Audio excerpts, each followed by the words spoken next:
Hey folks, welcome to Steelforge. My name is Scott. I'm here. I'm going to share a little video with you guys about the kind of desk that I am resting my Glowforge on, as you can see in the background there. A lot of people online in the Facebook groups are wondering often, like, what do I rest this thing on? It's quite large. What's going to be, in terms of productivity, what's going to give me the best bang for my buck? I actually saw a really cool hack using Ikea tabletops actually, with some cabinet legs, and they stacked them. As you can see in the background here, I've gone a little bit of a different route. I'm going to show you today how I built this. I'm not going to go through the building processes because, as you can see, they're already built. So anyway, but I thought I'd share with you the materials and things like that I used in order to build this Ikea Linnmon desktop table for my Glowforge. And as you can see back here, I'm also resting my ventilation system on it as well, which I think I'm going to end up putting on the ground because, as you can see back here, there's a little bit too much of a, I don't know, a little bit of a dip there. I don't like it. It's for airflow's sake, I think it should just go straight into the window back here. That's another video entirely, however, and I will show you the setup and how to get that done, because for me, it was a nightmare. Like living in Canada, materials, parts, accessories, things like that for the Glowforge are very hard to come by, and when you do come by them, they actually are extraordinarily expensive. So I'm trying to find ways to, like, make things affordable, but get things done as well as efficiently as I possibly can. So back to the table. As you can see, what I've got here is I built a table using these several layers of these Linnmon tabletops. I'll take you over there and I'll show you. So you can see here I'm stacking materials in each of these layers. The Glowforge rests on a little bit of a different one, and I've actually put casters on the bottom of the of this particular table so that I can move the Glowforge around and clean it and things like that. Or if I have to move it around for whatever reason, I can do so with the casters. They're heavy-duty casters. I got them on Amazon. I think they were about 35 bucks Canadian. Obviously, if you're in the States, you can get them a lot cheaper.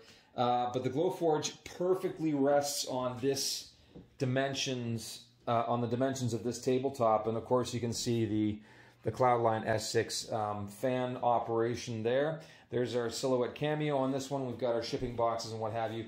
You'll see that on this particular one here, I just got a 5-inch gap in between each of the layers. On this one and this one, I wanted to have the option to be able to maybe put some bigger stacks of materials or some boxes and things like that on these layers here. So I made them 10 inches. And you'll see I actually made, instead of cabinet legs, I used the this 1 3/8 inch dowel. And I just cut it to like I've got 1/2 inch holes in the table, as I'm going to show you in a second, but I got these 1 3/8 dowels and I just glued them into these holes that I put into the tabletops, and that supports each of the layers, and they're sturdy. They're super sturdy. This isn't going anywhere. Like I was worried that it was going to wobble horizontally kind of thing, but anyway, they work beautifully. So what I'll do is I'll go grab one of the tabletops and I'll show you the hole that I put in. I'm lucky enough to have a buddy who's a cabinet maker. So he's got this super cool tool that will drill a perfectly round hole into the depth that you need to drill it. And I think it's for cabinet hardware. Like he puts the the hinges into the holes, and then he mounts the hinges on the cabinets. But it's perfect for this particular purpose because these 1/8 inch dowels fit so nicely and snug into that hole, and they were just a 1/2 inch deep because the tabletops are about 1 inch and something wide, these different layers here. And so you drill a 1/2 inch hole into one side and a 1/2 inch hole into the other, and then you put your dowel in to support it. Now, I will show you something. If you don't have one of those fancy tools, you don't have a buddy that's a cabinet maker like I do, or if you're not a cabinet maker yourself, you can use one of these. This, let me see if I can get that focused for you, is a Forstner bit. And what this does is it drills a hole to the depth of this head here into whatever material it is that you want to drill a hole into. This happens to be a 1 3/8 inch Forstner bit. You can get these in sets of different diameters and so on and so forth, or you can get them individually from like the likes of Home Depot or wherever, you know, your favorite big box hardware store, or you should be shopping at a mom and pop hardware store. Support local. So yeah, a Forstner bit. That's what that is. That will do the same job as what I'm about to show you. Hang on one second.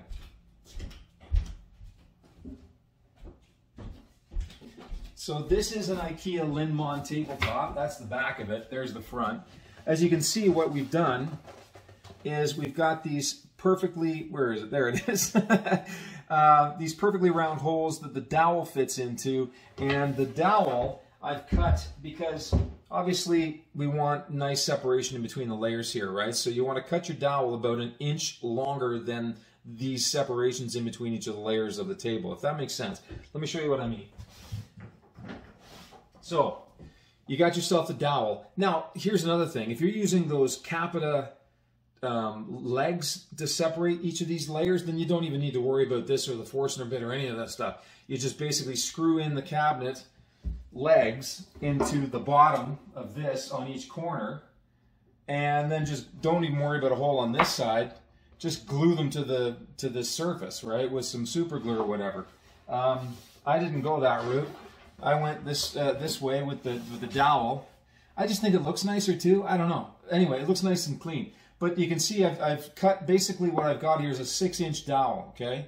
And the reason I've got a 6 inches is because I wanted a 1/2 inch on this end and a 1/2 inch on that end, so that makes up an inch between, and that cuts it down to a 5-inch piece of dowel, so that there's 5 inches in between each tabletop, right? In between in each layer. So it makes it really, really, it's nice and clean looking.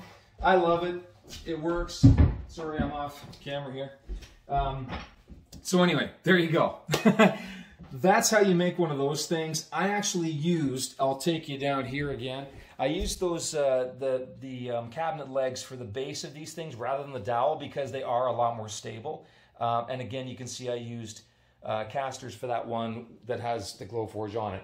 You don't have to do the larger gap here. I just like it because I'm able to stack larger things and again put boxes and what have you in it. Most people do it like this, right, with the 5 layers, and then you got 4 compartments and 1 on the bottom if you want to use it that way. But yeah, so there you go.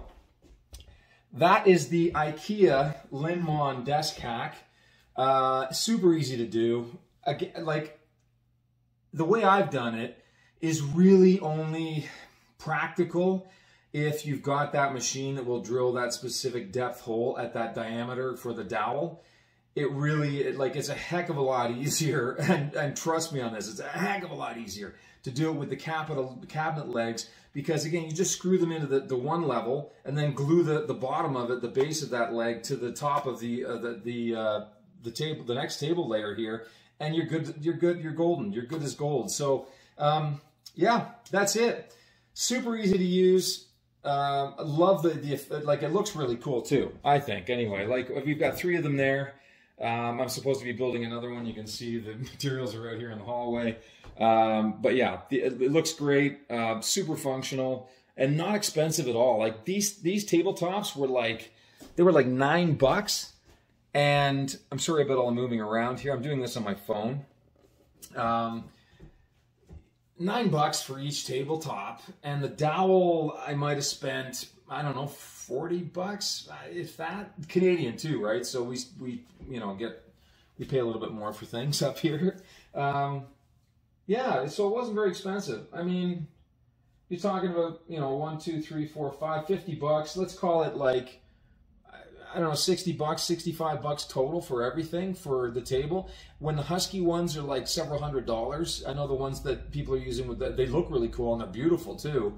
The Husky workbench ones that are white and they look really nice, they're cool too. So if you can afford those, hey, great. But I couldn't because we just dropped, 8.5 G's on this thing, right? So, yeah, there you go. Ikea Linnmon desktop hack coming at you live from the Steel Forge. Love you guys. Thank you so much for your support. By the way, if you want to save cash on a Glowforge of your own, this happens to be a Pro. This is Master Blaster. You get to name your Glowforge when you get one.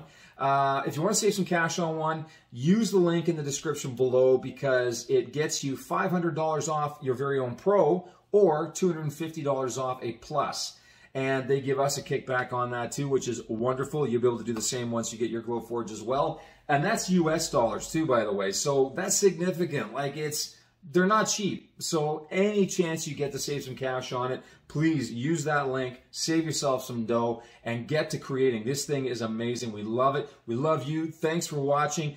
Click the like button, hit the bell to get your notifications and all that jazz, and subscribe to Steelforge for next videos coming up shortly. Thanks very much. Ciao for now.